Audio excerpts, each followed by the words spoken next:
Welcome into the first 2-minute drill of the season. I'm Ethan Ryter for Sun Devil Source alongside site publisher Chris Karpman. We just finished up watching the ASU first preseason camp. Chris, it was a hot day today in Arizona. There were a couple players possibly. What do you think about the conditioning with a lot of veteran presence out there, 20 returning starters, and such a hot day?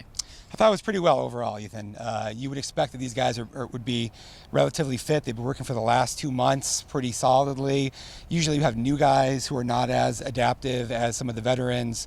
There was one guy, we won't mention it, one guy who threw up a little bit early in the practice. That happens. Sometimes it's more something that you ate that didn't agree with you rather than being out of shape.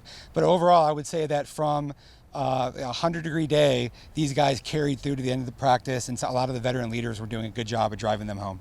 Yeah, and you talked about new guys in terms of conditioning. There's a lot of new guys for this team, specifically those players that came over this summer that we haven't seen in spring ball. What did you think about those new players in terms of how they looked out there?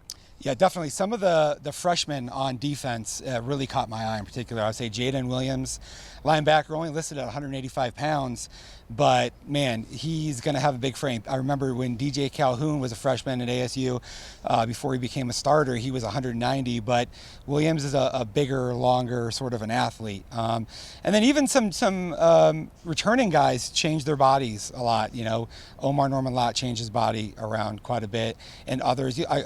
Tommy Hill, even though he was here in the spring, he looks like he's gained 20 pounds, and he's been pretty impressive. I didn't really watch so much of the offensive guys, right out of the gate, but I do feel like on defense there were some of those new guys that really jumped out at me. Yeah, and there's new guys and all this. There's tons of expectations for this team. Going into this new season, you had a couple things looking into this camp. How did they look on the first day?